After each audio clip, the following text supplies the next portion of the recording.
Hello बच्चों, स्वागत है आपका अपने चैनल माय हिंदी टीचर में। बच्चों, आज मैं आपके लिए लेकर एक नया चैप्टर आई हूँ। तुम कल्पना करो। भाषा मंजरी क्लास 7 की पुस्तक है, पाठ 16, और इसको लिखा है, इसके कवि हैं गोपाल सिंह नेपाली। गोपाल सिंह नेपाली के बारे में जो हमारे रचनाकार हैं उनके बारे में भी जानेंगे बच्चों। पाठ का परिचय भी देखेंगे, पाठ का सारांश भी देखेंगे, लेकिन उससे पहले आखिर इस पाठ से हम सीखने वाले क्या है इसको देख लेते हैं। इसका क्या क्या हमें फायदा होगा। राष्ट्र की प्रगति के संदर्भ में नवीन कल्पना, किशोर कामना और स्वतंत्र योजना के महत्व को समझेंगे। और भी हम इससे समझेंगे कि समाज में व्याप्त अर्थहीन नीतियों एवं रीतियों को त्याग राष्ट्र के निर्माण के लिए किस चीज से प्रेरित हो सकते हैं। और एक और अंतिम चीज इससे और समझेंगे कि राष्ट्रधारा के जनप्रिय कवि के रूप में गोपाल सिंह नेपाली की रचना शैली को भी हम समझेंगे कि आखिर वो किस प्रकार के कवि हैं और कैसी कविताएं लिखते हैं। तो चलिए बच्चों, इसके पहले कि हम उनकी कविताओं को समझे, पहले रचनाकार गोपाल सिंह नेपाली को जान लेते हैं। गोपाल सिंह नेपाली का जन्म सन 1902 ईस्वी चंपारण बिहार में हुआ था। मृत्यु सन 1963 ईस्वी में। प्रमुख रचनाएं हैं उमंग, पंछी, रागिनी, पंचमी, नवीन, हिमालय ने पुकारा। अब इसके बाद बच्चों हम देखते हैं पाठ का सारांश। पाठ का सारांश देख लेते हैं कि प्रस्तुत कविता राष्ट्रीय चेतना से ओतप्रोत यह कविता है। राष्ट्र प्रेम से ओतप्रोत यह कविता है। कविता में कवि ने देशवासियों से तमाम कुरीतियों और अतीत की घिसी पिटी रीतियों को त्याग कर नव निर्माण के लिए प्रेरित किया है। नवीन कल्पना करने का आग्रह किया है, क्योंकि नवीन कल्पना, किशोर कामना और स्वतंत्र योजना द्वारा देश की समृद्धि संभव है। अब बच्चों, हमने गोपाल सिंह नेपाली के बारे में भी जान लिया, इस पाठ का परिचय भी जान लिया। अब पाठ का सारांश भी जान लेते हैं बच्चों। उसके बाद कविता पढ़ेंगे और कविता का भावार्थ भी देखेंगे। सारांश ये है कि यह कविता देशवासियों से, इसमें कवि देशवासियों से नवीन कल्पना का आग्रह करते हैं। और कवि का कहना है कि समाज को विकास की ओर ले जाने वाली तमाम नीतियां तथा रीति रिवाज, परंपरा समाज के विकास में सहायक नहीं बल्कि बाधक है। ऐसी स्थिति में हमें अपने देश के समग्र विकास के लिए कल्पना करने की आवश्यकता है। हम नित्य नवीन कल्पना करके देश का सामाजिक, राजनीतिक, आर्थिक और सांस्कृतिक विकास कर सकते हैं। कवि ने इच्छा शक्ति को महत्व देते हुए इसे जीवन की सारी समस्याओं को मिटाने वाला बताया है। कवि देशवासियों को कामना करने के लिए प्रेरित करते हुए कहते हैं, दुख दर्द केवल दुलार और पुचकारने से दूर नहीं होते, केवल रोने मात्र से बाधाएं दूर नहीं होती, बल्कि पवित्र गंगा नदी के किनारे बैठकर राष्ट्रभक्ति की कामना करनी होगी। कवि का कहना है, राष्ट्र की शक्ति के कमजोर हो जाने से अपने देश का गौरव समाप्त हो गया है। अब सूर्य चंद्र से देश की समृद्धि और खुशहाली की याचना करनी होगी।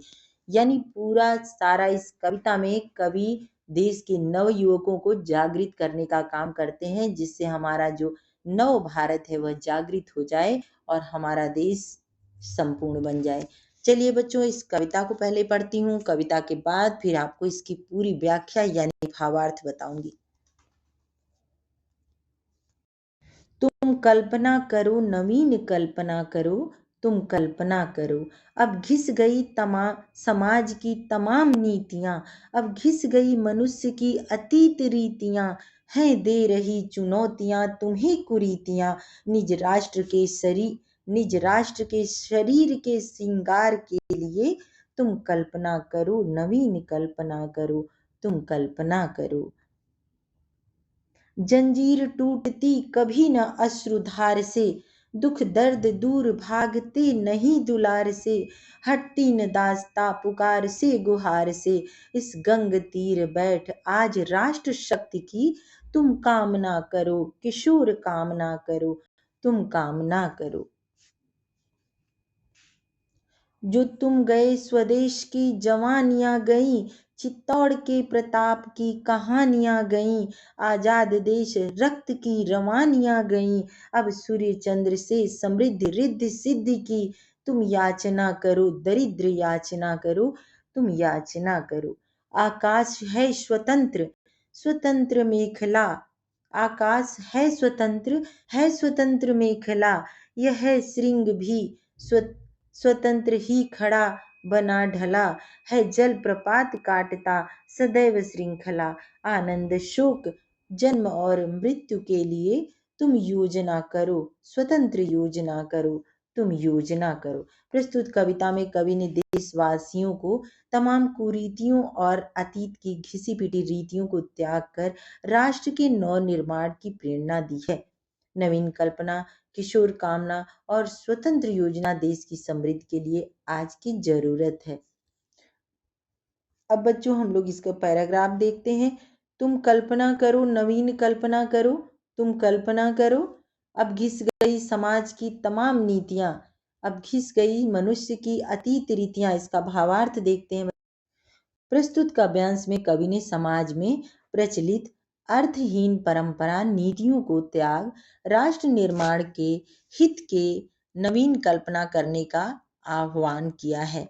समाज को विकास की ओर ले जाने वाली अब तमाम नीतियां अब पुरानी हो गई हैं। देखिए, अब घिस गई मनुष्य की अतीत रीतियां, अब घिस गई समाज की तमाम नीतियां। ये जो रीतियां हैं वे पुरानी हो गई हैं। प्राचीन परंपराएं राष्ट्र की प्रगति में बाधक हैं। राष्ट्र की खुशहाली और समृद्धि के लिए नवीन कल्पना करने की आवश्यकता है। तुम कल्पना करो, नवीन कल्पना करो। अब अगला देखते हैं। जंजीर टूटती कभी न अश्रुधार से, दुख दर्द दूर भागते नहीं दुलार से, हटती न दास्ता पुकार से गुहार से, इस गंग तीर बैठ आज राष्ट्र शक्ति की तुम कामना करो, किशोर कामना करो, तुम कामना। प्रस्तुत पंक्तियों में कवि इच्छा शक्ति के बल पर तमाम, यहाँ से देखिए, प्रस्तुत पंक्तियों में कवि इच्छा शक्ति के बल पर तमाम समस्याओं पर विजय प्राप्त करने के लिए प्रेरित कर रहे हैं। कवि का कहना है कि केवल आंसू बहाने से कठिनाइयों की जंजीर नहीं टूटती, न ही प्यार दुलार से दुख दर्द दूर भागते हैं। गुलामी कभी भी गुहार और पुकार से नहीं हटती, बल्कि इसके लिए योजनाबद्ध तरीके से संघर्ष की आवश्यकता पड़ती है। और देश के नवयुवकों से कवि कहते हैं, इस गंग तीर बैठ आज राष्ट्र शक्ति की, नवयुवकों से कहते हैं कि कवि गंगा के पवित्र तट पर बैठकर राष्ट्र शक्ति का संकल्प करो, तुम कामना करो, किशोर कामना करो, तुम संकल्प करने का आह्वान करो। जो तुम गए स्वदेश की जवानियां गई, चित्तौड़ के प्रताप की कहानियां गई, आजाद देश रक्त की रवानियां गई, अब सूर्य चंद्र से समृद्धि रिद्धि सिद्धि की तुम याचना करो, न दरिद्र याचना करो। प्रस्तुत पंक्तियों में कवि ने देश के प्राचीन गौरव की वर्तमान में पुनः शक्ति संपन्न करने की कामना व्यक्त की है। कवि का कहना है कि राष्ट्र की शक्ति के कमजोर हो जाने से अपने देश का गौरव समाप्त हो जाएगा। चित्तौड़ के महाराणा प्रताप की कहानियां इतिहास के पन्ने में दबकर रह जाएंगी। देश की आजादी के गौरव गान समाप्त हो जाएंगे। रक्त की उष्णता खत्म हो जाएगी। आजाद देश रक्त की रवानियां गई, जो रक्त की उष्णता है, जो गर्मी है, वो खत्म हो जाएगी। और अब सूर्य चंद्र से समृद्धि रिद्धि सिद्धि की, अब सूरज और चंद्रमा से ही समृद्धि और रिद्धि सिद्धि की कामना करनी होगी। तुम कामना करो, दरिद्र याचना करो, तुम याचना करो यानी प्रार्थना करो। आकाश है स्वतंत्र मेखला, यह श्रृंग भी स्वतंत्र ही खड़ा बना ढला। मेखला का अर्थ होता है बच्चों पहाड़, और श्रृंखला का कतार। श्रृंग यानी पहाड़ की चोटी, और शोक यानी खेद यानी दुख। यह है श्रृंग भी स्वतंत्र ही खड़ा बना ढला, है जल प्रपात काटता सदैव श्रृंखला। आनंद शोक जन्म और मृत्यु के लिए तुम योजना करो, स्वतंत्र योजना करो, तुम योजना करो। गीतों के राजकुमार माने जाने वाले कवि गोपाल सिंह नेपाली राष्ट्रीय भावना को अभिव्यक्त करने वाली इस कविता में नए ढंग से सोचने, समझने और अमल करने की भावना पर बल देते हुए कहते हैं, क्या कहते हैं कि आकाश है स्वतंत्र मेखला। स्वतंत्रता के मार्ग में आने वाली बाधाएं दोनों वैसे ही हैं जैसे स्वतंत्र पर्वत उन पर्वतों के शिखर को काटता जलप्रपात है। जलप्रपात काटता सदैव श्रृंखला। उन बाधा स्वतंत्रता के मार्ग में आने वाली बाधाएं हैं, दोनों वैसे ही हैं जैसे स्वतंत्र पर्वत और उन पर्वतों के शिखर को काटता जलप्रपात। तुम आनंद शोक जन्म और मृत्यु के लिए तुम योजना करो, स्वतंत्र योजना करो। इनसे प्रेरणा लेकर के आनंद शोक जन्म मृत्यु के लिए तुम तैयार रहो और हमेशा तैयार रहो, स्वतंत्र रूप से तैयार रहो।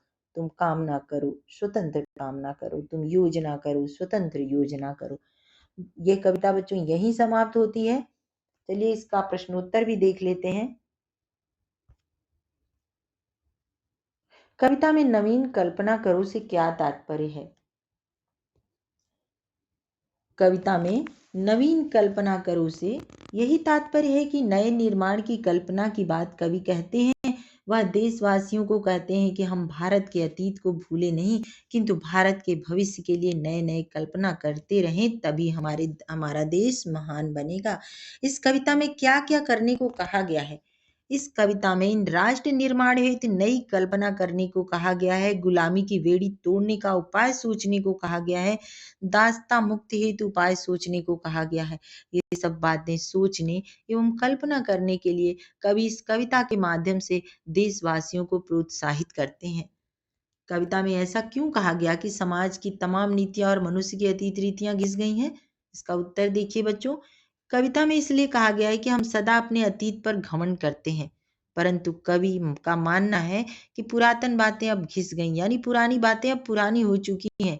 उसी लीक पर चलना गलत होगा। नया भारत गुलाम है, इसलिए अपने सबल राष्ट्र के रूप में साबित करने के लिए उन पुरानी बातों, नीतियों एवं अतीत को भुलाकर हमें अब नई कल्पना करनी चाहिए। जो गुलामी वाली बात है, नया भारत अब गुलाम नहीं है, नया भारत गुलामी से आजाद हो चुका है। इसलिए हमें अब नया सब कुछ सोचने की बात है। पुरानी घिसी पिटी नीतियों रीतियों पर चलने की जरूरत नहीं है। चौथा नंबर है, जंजीर टूटती कभी ना अश्रुधार से, दुख दर्द भागते नहीं दुलार से। भाव स्पष्ट करना है। कवि का कहना है कि रोने धोने से काम नहीं चलता है। कवि कहते हैं कि गुलामी की जंजीर रोने से नहीं टूटती, दुख दर्द दुलार करने से नहीं ठीक होते, इनके लिए प्रयास करना पड़ता है, कल्पना करनी पड़ती है। कठोर निर्णय लेकर सामूहिक रूप से प्रयास कर ही जंजीर की बेड़ी और दुख को समाप्त किया जा सकता है। कविता में कवि ने क्या संदेश दिया? अगला प्रश्न है पांचवा। कविता में कवि ने क्या संदेश दिया है? इस कविता के माध्यम से कवि देशवासियों के तमाम कुरीतियों और नीतियों, अतीत घिसी पिटी रीतियों को त्यागने को कहते हैं। इसके उपरांत ही हम अपने सपनों के नए भारत का निर्माण कर सकते हैं। देश की समृद्धि के लिए आज नवीन कल्पना, किशोर कामना और स्वतंत्र योजना की आवश्यकता है। कविता में किशोर कामना की बात क्यों कही गई है? किशोर यानी हमारे देश का नवयुवक। किशोर मन कामना करता है, कामना यानी वो बड़े बड़े सपने देखता है। किशोर और सपनों को साकार करने की हिम्मत भी रखता है। किशोर मन में किसी बात के लिए इच्छा बलवती होती है तो उसके लिए मन मचल जाता है। वह यह नहीं समझ पाता कि उसमें क्या क्या दिक्कतें आएंगी। जब भी कोई नवयुवक कुछ सपने देखता है उसको पूरा करने के लिए, वो ये नहीं सोचता है कि इसमें क्या क्या बाधाएं, क्या क्या परेशानियां आएंगी। बस वह कूद पड़ता है उसको करने के लिए और उसको सफलता तक पहुंचने के लिए, सफलता तक वह उस अंतिम छोर तक पहुंचने के लिए अपना सारा प्रयास करता है। इसी तरह वह जागृत करने के क्रम में कहना चाहता है कि किशोर की तरह मन में आजादी की कामना जागृत करनी चाहिए, तभी आजादी संभव है। देखिए कवि क्या क्या कल्पनाएं करने के लिए कहते हैं। तो चलिए बच्चों, इसको मैं यहीं पे अब समाप्त कर। प्रश्न उत्तर बच्चों इस पाठ का समाप्त हो गया। हो सकता है आपको प्रश्न समझ में नहीं आया हो तो बाद में मैं फिर से आपको इसका प्रश्न उत्तर लिखा दूंगी, लेकिन अभी भाषा संदर्भ जो सबसे इम्पोर्टेंट है, इस पूरे चैप्टर की जान है, उसको देख लेते हैं। जो व्याकरण है इसमें, अब घिस गई तमाम समाज की तमाम नीतियां को रेड कलर से लिखा हुआ है, अंडरलाइन किया हुआ है। अब उसको देखते हैं उसके बारे में। यहाँ रेखांकित शब्द नीतियां नीति शब्द से बना है। नीति से एक का बोध होता है, वो जबकि नीतियां से एक से अधिक का। अब बच्चों यहाँ पर एक वचन बहुवचन की बात की गई है, आप उसको देखिए। शब्दों के जिस रूप से एक या एक से अधिक का बोध होता है उसे वचन कहते हैं। हिंदी में दो वचन होते हैं, एक वचन और बहुवचन। जो शब्द एक का बोध कराए उसे एक वचन कहते हैं, जैसे रीति। जो शब्द एक से अधिक का बोध कराए उसे बहुवचन कहते हैं, जैसे रीतियां। अब बच्चों, आपने इसमें एक चीज देखा होगा, रीति में छोटी ई की मात्रा लगी है और नीति में भी छोटी ई की मात्रा लगी है। लेकिन जब भी हम छोटी ई की मात्रा का बहुवचन बनाते हैं तो ये छोटी ई की मात्रा हमेशा छोटी ई ही रहती है बहुवचन में। लेकिन अगर किसी बड़ी ई की मात्रा को अगर हम बहुवचन बनाते हैं तो उसमें परिवर्तन होता है। आपको देखना है कैसे, जैसे मान लीजिए कि लड़की है, लड़की में बड़ी ई की मात्रा है, तो बड़ी की मात्रा जो है वो जब हम बहुवचन बनाएंगे तो हो जाएगा लड़कियां, और छोटी की मात्रा हो जाएगी क में। और अगर हम कहेंगे तितली, ल में बड़ी की मात्रा है, जब उसका बहुवचन बनाएंगे बच्चों तो वो छोटी में बदल जाएगी। आपको ये देखना है कि बड़ी की मात्रा हमेशा बहुवचन बनाते समय छोटी में बदल जाती है और छोटी की मात्रा बहुवचन बनाते समय छोटी में ही रहती है। आप देखिए यहाँ पर लिखा है चुनौतियां, इसको शब्दों के वचन बदलिए। आपको लिखना है चुनौतियां, तो इसको लिखना है चुनौती, बड़ी की मात्रा में आ जाएगा। ऐसे कुरीतियां, तो आपको लिखना है कुरीति, बड़ी की मात्रा में हो जाए, छोटी की मात्रा ही रहेगी बच्चों, छोटी की मात्रा हमेशा छोटी ही रहती है, लेकिन बड़ी की मात्रा हमेशा छोटी में बदल जाती है, तो ये कुरीति छोटी की मात्रा रहेगी। यहाँ देखिए जवानियां लिखा हुआ है, जवानी बड़ी की मात्रा हो जाएगी। या प्रत्यय भी इसमें जुड़ा हुआ है, प्रत्यय के बारे में भी जान लेंगे। और कहानियां, कहानी में बड़ी की मात्रा होती है, लेकिन जब बहुवचन बनाते हैं तो इया जुड़ जाता है, बड़ी की मात्रा छोटी में बदल जाती है। और रवानी, रवानी में बड़ी की मात्रा रहेगी, लेकिन जब बहुवचन बनाएंगे तो रवानियां छोटी में बदल जाएगा। अगर बच्चों आपको नहीं समझ में आया तो जरूर बताइएगा, मैं इसको लिख दूंगी, लेकिन मुझे लगता है कि आपकी समझ में आ चुका होगा। अगला देखिए, पर्यायवाची शब्द देखते हैं। राष्ट्र, राष्ट्र का पर्यायवाची है देश। शरीर, शरीर का हो जाएगा देह। अश्रु का आंसू, गंगा का भागीरथी, रक्त का लहू, सूर्य का रवि। बहुत सारा होता है बच्चों, पर मैं एक एक बता रही हूँ। रवि है, दिनकर है, दिवाकर है, भास्कर है, और चंद्र का भी एक ही बताती हूँ। चंद्र का वैसे चांद है, चंद्रमा है, लेकिन शशि, राकेश बहुत सारा होता है, आप शशि भी कर सकते हैं। तो ये हो गया आपका पर्यायवाची शब्द। और अब देखिए तद्भव तत्सम, यहाँ पर तद्भव रूप लिखा हुआ है, नहीं बच्चों तत्सम रूप लिखा हुआ है, तद्भव लिखना है। तो निम्नलिखित शब्दों के तद्भव रूप लिखिए। नवीन का हो जाएगा तद्भव नया, ये तत्सम लिखा है, आप एक दो कॉलम बनाइएगा अपनी कॉपी में, एक तरफ लिखिएगा तत्सम शब्द, दूसरी तरफ लिखिएगा तद्भव शब्द। तत्सम में लिखिएगा नवीन और उसका तद्भव हो जाएगा नया। अश्रु, एक तरफ तत्सम में लिखिएगा अश्रु, अश्रु का तद्भव हो जाएगा आंसू। तद्भव तत्सम शब्द लिखिएगा सूर्य, सूर्य का तद्भव हो जाएगा सूरज। चंद्र को तत्सम में लिखिएगा और उसका तद्भव हो जाएगा चांद। श्रृंगार को आप लिखिएगा बच्चों तत्सम में, उसका हो जाएगा तद्भव सिंगार, री की मात्रा हट जाएगी, सिंगार। चलिए उनके गोपाल सिंह नेपाली के बारे में बच्चों मैंने आपको पहले ही बता दिया था।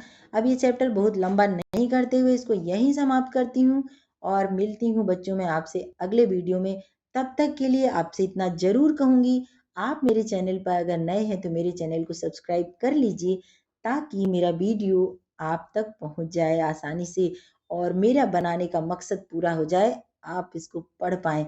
और अगर आपको मेरा वीडियो बच्चों पसंद आया तो सिर्फ मेरे लिए एक छोटा सा काम कीजिएगा, मेरा मोटिवेशन बढ़ाने के लिए इसको लाइक कर दीजिएगा, जिससे कि मुझे लगेगा मैंने कुछ अच्छा काम किया, जो मेरा आज का दिन सफल हो गया। और अपने दोस्तों को इसको शेयर कीजिएगा ताकि आपके दोस्तों का भी भला हो सके। धन्यवाद।